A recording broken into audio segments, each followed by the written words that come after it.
जय हिंद गाइस, स्वागत है आपके अपने चैनल 24/7 सी जोन में। और आज का जो हमारा सेशन है वो है जनरल नॉलेज का, जिसमें आपको कुछ लीगल एप्टीट्यूड के भी क्वेश्चंस देखने को मिलेंगे। सो ये सेशन सभी के लिए ऑलमोस्ट इंपॉर्टेंट है, क्योंकि यहाँ पे प्रीवियस ईयर के जो क्वेश्चंस हैं वो मैं आपको यहाँ पे करवाने वाला हूँ। सो चलिए विदाउट वेस्टिंग टाइम वीडियो को स्टार्ट करते हैं और देखते हैं कि कौन कौन से इंपॉर्टेंट क्वेश्चंस हैं जो प्रीवियस ईयर में आपके पूछे गए थे। सो फर्स्ट क्वेश्चन आपकी स्क्रीन पर है। आपको बताना है which part of the Indian constitution has been described by Nani Palkhivala as an identity card of the Indian constitution. थोड़ा मैं इसको जूम कर देता हूँ। I hope so now is it clear to you. या सो ऑप्शंस आपके सामने हैं।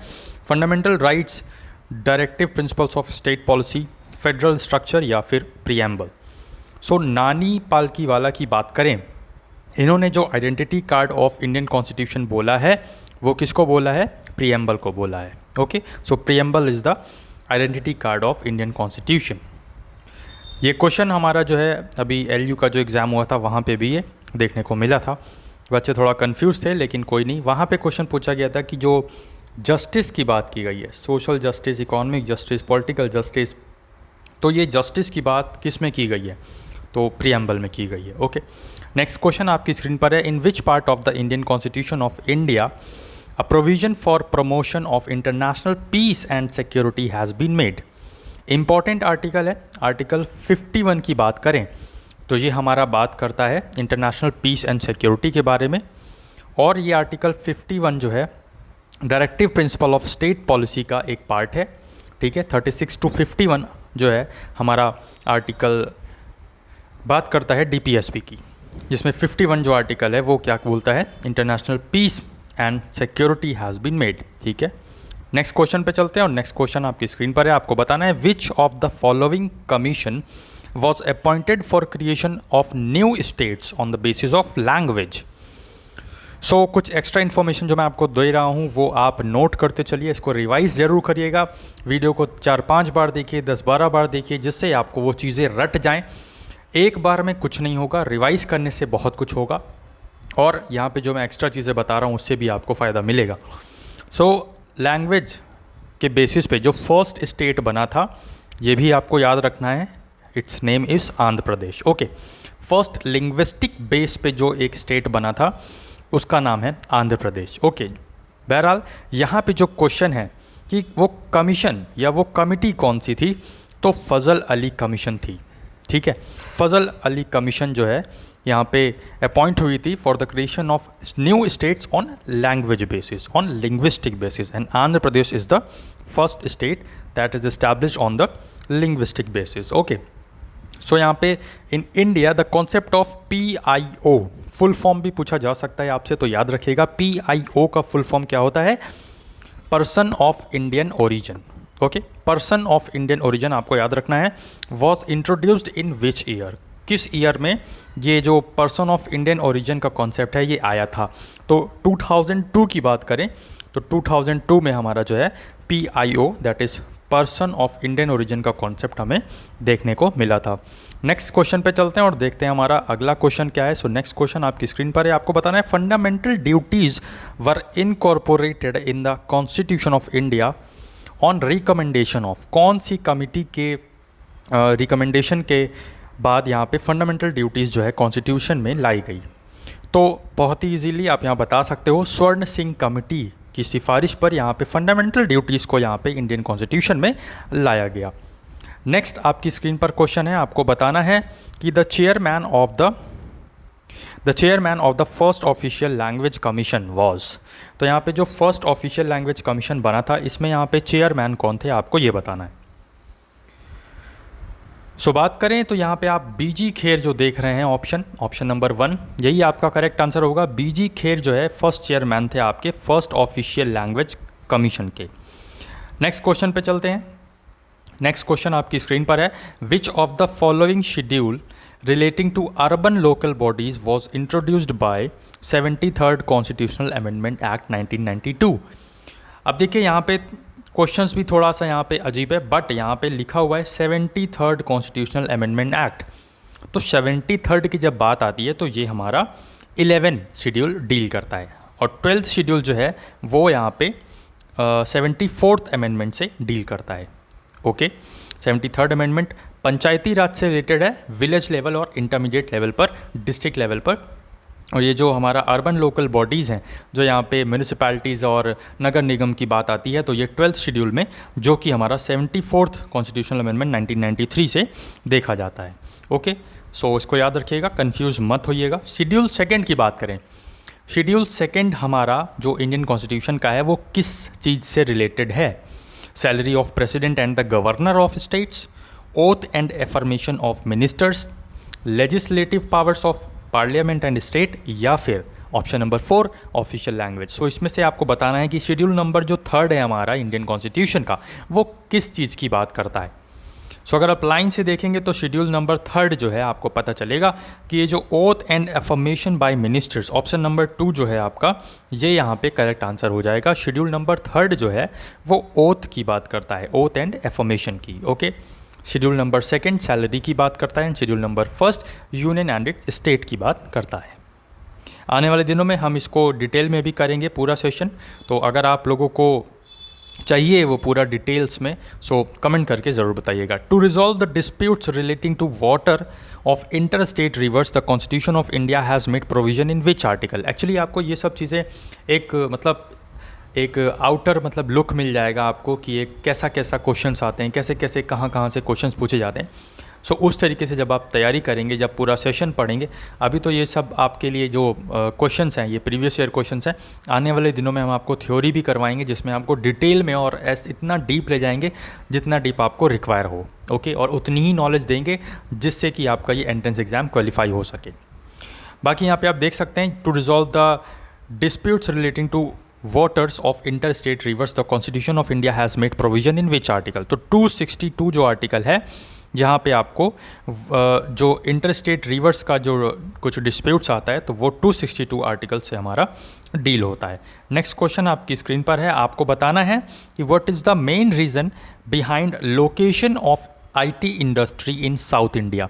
अब रीजंस तो बहुत सारे हैं, बहरहाल आप इसमें कमेंट करके हमें बताइएगा कि इस क्वेश्चन का आंसर क्या होगा। ओके, सही आंसर बताइएगा कि आईटी इंडस्ट्री साउथ इंडिया में जो लोकेटेड है, तो ऐसा क्यों है, क्यों जो आईटी इंडस्ट्री है वो साउथ इंडिया में लोकेटेड है। तो बहुत सारे रीजंस हैं, वो आप यहाँ पे इसमें से ऑप्शंस में क्या आपका आंसर होगा वो ज़रूर बताइएगा। नेक्स्ट क्वेश्चन आपकी स्क्रीन पर है, आपको बताना है north east India does not have cotton textile industry because. जो नॉर्थ ईस्ट इंडिया है हमारा, ओके, कुछ इस तरीके से, तो यहाँ पे जो नॉर्थ ईस्ट इंडिया है उसमें जो कॉटन टेक्सटाइल इंडस्ट्री नहीं है, वहाँ पे क्यों नहीं है? Because of unsuitable climate.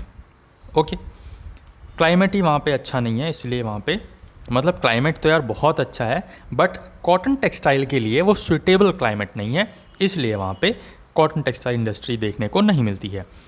अब बताना है आपको, ये आपको एक तरफ मिनरल्स दिए हुए हैं और एक तरफ आपको डिस्ट्रिक्ट्स दिए हुए हैं, तो आपको बताना है कि ये जो मिनरल्स हैं ये कौन से डिस्ट्रिक्ट्स में पाए जाते हैं। एक मिनरल कई डिस्ट्रिक्ट में पाया जाता है, बट यहाँ पे फेमस की बात करें या इन एबेंडेंस की बात करें, प्रचुरता, बड़ी मात्रा में एबंडेंटली यहाँ पे पाए जाते हैं मिनरल्स, वो बताना है। सो मैग्नीज़ की बात करें तो मैग्नीज़ आपको देखने को मिलता है कि ये जो बालाघाट है, ओके, मैग्नीज़ जो है आपको बालाघाट में देखने को मिलता है।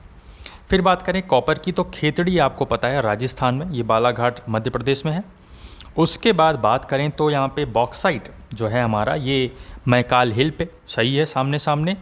और डी की बात करें यहाँ पे तो आयरन और मयूरभंज, इसका मतलब जो है आपका ऑप्शन नंबर 3 यहाँ पे राइट आंसर हो जाएगा। ओके, नेक्स्ट क्वेश्चन पे चलते हैं और यहाँ पे बताना है आपको which president of India had the longest tenure. कौन से प्रेसिडेंट का सबसे लंबा कार्यकाल रहा है वो बताना है आपको। ऑप्शंस आपके सामने हैं, doctor S Radhakrishnan, doctor Rajendra Prasad, doctor Zakir Hussain या फिर doctor APJ Abdul Kalam. So इस क्वेश्चन का आंसर जो है वो आपका हो जाएगा डॉक्टर राजेंद्र प्रसाद। इनका जो टेन्योर रहा है वो आप लोग कमेंट करके बताइएगा कि कब से कब तक इनका जो है सबसे लंबा कार्यकाल माना जाता है। नेक्स्ट क्वेश्चन आपकी स्क्रीन पर है, the first Indian to receive the Nobel prize.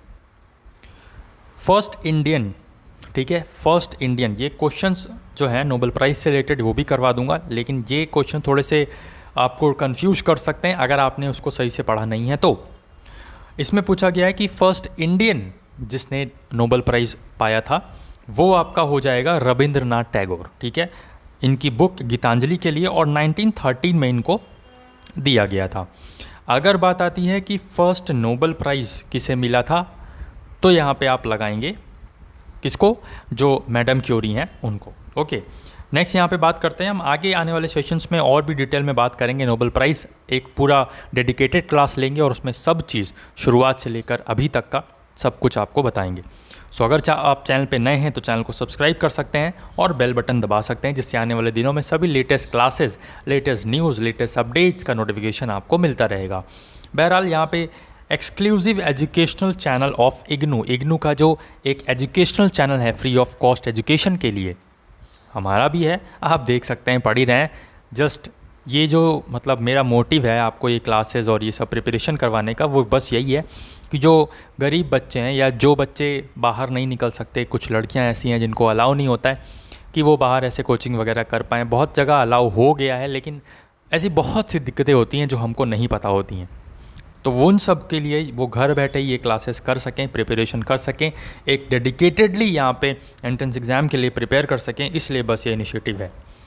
सो आप इसको शेयर कर दीजिए और इस वीडियो को शेयर करिए, और यहाँ पे जो भी आपके व्हाट्सएप ग्रुप हैं जहाँ पे आपका स्कूल से रिलेटेड जहाँ पे आपको सारे बच्चे ऐड हैं आपके फ्रेंड सर्कल में, वहाँ सब भी हम हमारी जो वीडियोज़ हैं उसको शेयर कर सकते हो आप, और यहाँ पे उनको भी एक हेल्पिंग हैंड यहाँ पे दे सकते हो। सो यहाँ पे exclusive educational channel of IGNOU की बात करें, सो आपको पता ही है इग्नू का जो एजुकेशनल चैनल है वो क्या है, ज्ञान Darshan. Okay, Gyan Darshan is the exclusive channel of IGNOU, तो आपको ये याद रखना है। नेक्स्ट क्वेश्चन आपकी स्क्रीन पर है, the union budget is presented in Lok Sabha by, तो जो यूनियन बजट है ये लोकसभा में प्रेजेंट किया जाता है किसके द्वारा। इजी क्वेश्चन है, राइट। तो finance minister, without wasting time यहाँ पे फाइनेंस मिनिस्टर राइट आंसर हो जाएगा। कौन है, निर्मला सीतारमन अभी प्रेजेंट में, और 41 इनकी रैंक आई थी, जो 100 मोस्ट पावरफुल वुमेन की बात करें तो उसमें फर्स्ट थी Angela Morkel. Bile juice is formed इन, अब इसमें दो क्वेश्चंस बनते हैं, एक फॉर्म्ड इन, एक स्टोर्ड इन। फॉर्म्ड की बात करेंगे तो ये लीवर में बनता है, ठीक है। Bile juice is formed in liver but stored in GB. GB मतलब नहीं 1 GB 1.5 GB, जीबी मतलब गॉल ब्लैडर, ठीक है। दो क्वेश्चन हैं, बाइल जूस बनता कहाँ है, लीवर में, और स्टोर कहाँ पे होता है, तो गॉल ब्लैडर में। ओके, नेक्स्ट क्वेश्चन पे चलते हैं। Glycogen is stored in, glycogen कहाँ पे स्टोर होता है, तो आपका ये जो ऑप्शन नंबर 4 है, लीवर में जो है ग्लाइकोजन स्टोर्ड होता है। नेक्स्ट क्वेश्चन पे चलते हैं, तो in the Deccan region of India which one of the following rivers is या are west flowing rivers. Bharat के दक्कन क्षेत्र में निम्न में से कौन सी नदियां पश्चिम की ओर बहती हैं।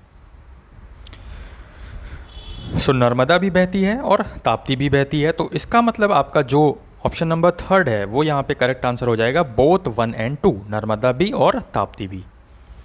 नेक्स्ट क्वेश्चन पे चलते हैं। The hardest constituent of tooth is, दांत का कठोरतम अवयव क्या है, बोन, डेंटाइन, एनेमल या पल्प। पल्प तो होता नहीं है, राइट। बोन, डेंटाइन या फिर एनेमल। तो यहाँ पे जो एनिमल है वो आपका करेक्ट आंसर हो जाएगा। एनिमल जो है वो टूथ का हार्डेस्ट यहाँ पे कॉन्स्टिट्यूएंट होता है। सो ये सब क्वेश्चंस आपको रिवाइज कर लेने हैं, एक बार फिर से वीडियो देख लेनी है, पीछे बैक करके फॉरवर्ड करके जैसे माना है वैसे देखो, लेकिन देख जरूर लो और फिर से ये पूरा सेशन रिवाइज कर लो। जो आपने नोट किया है तो वेल एंड गुड, आप उसी को रिवाइज करो और यहाँ पे पेन कॉपी हमेशा लेकर बैठा करो। जब भी कोई वीडियो आए उसको अटेंड किया करो शुरू से लास्ट तक, क्योंकि यहाँ पे बीच में और शुरू में कहीं पे भी आपको कुछ भी क्वेश्चंस देखने को मिल सकते हैं जो कि आपके एंट्रेंस एग्जाम के पर्पज़ से बहुत ही ज़्यादा इंपॉर्टेंट रोल प्ले करते हैं। सेशन कैसा लगा कमेंट करके ज़रूर बताइएगा।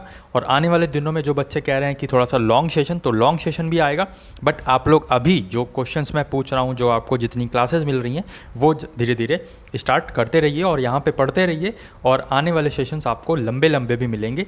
अभी थोड़ी शुरुआत है, तो यहाँ पे धीरे धीरे से हम जो लेवल है वो बढ़ाते रहेंगे और आपको भी अच्छे अच्छे क्वेश्चंस करवाते रहेंगे, जो आपके एंट्रेंस एग्जाम की व्यू से, पर्पज़ से बहुत ही ज़्यादा इंपॉर्टेंट रोल प्ले करेंगे।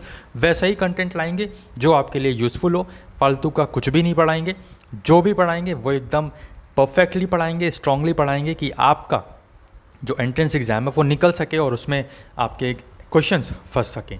पूरी कोशिश करेंगे कि आपको जहाँ भी एडमिशन चाहिए, जिस कॉलेज का एंट्रेंस एग्ज़ाम देना है, उसको क्वालिफाई करवा सकें। और हम अपनी पूरी एफ़र्ट्स लगा रहे हैं, आप भी अपने एफ़र्ट्स लगाइए, क्योंकि ताली एक हाथ से नहीं बजती है, ताली दोनों हाथ से बजती है। इसलिए हम जो आपको वीडियोस प्रोवाइड कर रहे हैं वो आप अटेंड करिए, वहाँ से आप सीख लीजिए कि किस तरीके के क्वेश्चंस आपको देखने को मिल रहे हैं, और वैसे ही क्वेश्चंस आप खुद से भी अपने जो आपकी नोट्स हैं, आपकी जो बुक्स हैं, उसमें से भी आप कवर करने की कोशिश करिए। I hope so you understand what I am trying to say, कि मेहनत आपको भी करनी है। सिर्फ एक वीडियो देख लेने से 10-15 मिनट या आधे घंटे की, उससे आपको फ़ायदा मिलेगा, उससे आपको एक वे मिलेगा, उससे आपको एक नज़रिया मिलेगा कि किस तरह के क्वेश्चंस आपको टारगेट करने हैं, किस तरीके के क्वेश्चंस आपको पढ़ने हैं। बाकी आपको भी एक्स्ट्रा एफर्ट्स लगाने पड़ेंगे, तभी बात बनेगी, तभी ताली बजेगी। दोनों हाथ से ताली बजती है, याद रखिएगा। बाकी मिलते हैं नेक्स्ट सेशन में, तब तक के लिए इन सारी वीडियोस को रिवाइज करिए, और जो प्लेलिस्ट है वो ऑलरेडी हमारी बन रखी है, उसमें भी काफ़ी सारी वीडियोस हैं, तो आप उन वीडियोस को भी कवर करने की कोशिश करिए। सभी का लिंक, जो प्लेलिस्ट है उन सभी का लिंक आपको डिस्क्रिप्शन बॉक्स में मिल जाएगा। चैनल पे अगर आप नए हैं तो चैनल को आप सब्सक्राइब कर सकते हो, प्लस बेल बटन दबा सकते हो, जिससे आने वाले दिनों में उन सभी न्यू क्लासेस का जो भी आएंगी, और जो न्यू अपडेट्स आएंगे, जो न्यू नोटिस आएंगी, admit card, entrance exam dates and आपकी काउंसलिंग और सब कुछ जो भी आपके रिलेटेड है आपके एडमिशन से, उन सभी का नोटिफिकेशन आपको मिलता रहेगा। सो जय हिंद, जय भारत। अपना ख्याल रखिए, अपने घर वालों का ख्याल रखिए।